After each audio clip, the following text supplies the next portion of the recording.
Goeiemôre vriende en baie welkom by ons oordenkings op hierdie nat maandagoggend. Ja, die Here seën vir ons met reën. Hy seën ook vir ons met geestelike reën. En geliefdes, ons is besig met Johannes 6. Ons is by vers 44. Niemand kan na my kom as die Vader wat my gestuur het, hom nie na my toe trek nie. En ek sal hom op die laaste dag laat opstaan.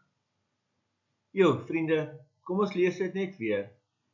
Niemand kan na my kom as die Vader wat my gestuur het, hom nie na my toe trek nie. En ek sal hom op die laaste dag laat opstaan. Dit is 'n ongelooflike mooi Bybelse waarheid wat ek en jy in kan vashou vanoggend. En dis 'n paar gedagtes wat ek wanneer ons moet by stil staan. Die eerste een wat ek en jy moet hoor is bekering begin by God se inisiatief.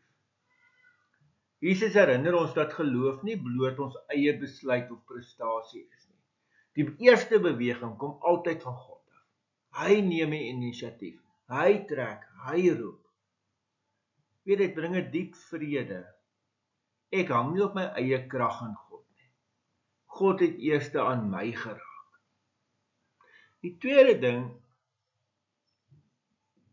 en hier moet ons 'n klein bietjie na die Grieks kyk. God se trek is 'n liefdevolle trek.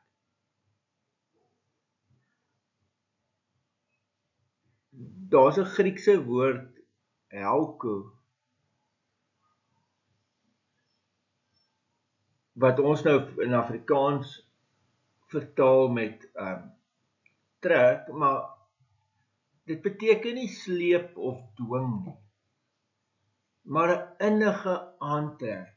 Dis soos liefde wat lok. God lok mense na Jesus deur sy woord,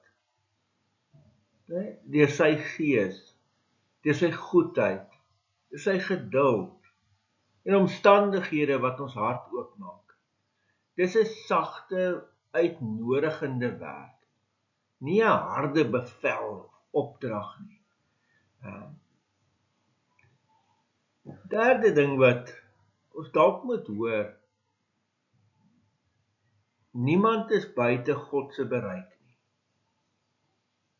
As God die een is wat trek, beteken dit niemand is te ver, te hard of te verlore nie. Want dit gee hoop vir mense vir wie ek en jy bid. Dit gee hoop vir ons kinders, as ons vir ons kinders bid wat dalk afgedwaal het, of geliefdes wat koud geword het. As die trek van die Vader begin, kan niemand dit stop nie.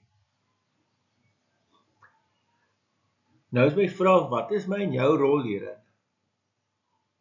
Ons rol om beskikbaar te wees vir die Vader se werk. Ons kan niemand tot bekering maak nie. Ek kan nie iemand tot bekering bring nie. Maar ons kan die plek wees waar hulle die Vader se trek voel. Deur liefde, deur om die woord te deel, deur om getrou te leef, en hoor hierdie ene, deur om geduldig te wees. Ons is instrumente, maar God doen die oortuigwerk. Nie ek en jy, dis nie my en jou werk om mense te oortuig van God.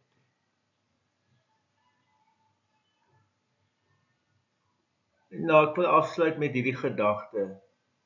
Die troos, as ek by Jesus is dit omdat God my getrek het. Net dit bring nederigheid, maar ook 'n diep sekuriteit. Ek het nie myself na Jesus gebring nie. Hy het my getrek. Wat God begin, maak hy klaar. Dis die belofte in die teks, né? En ek sal hom op die laaste dag laat opstaan.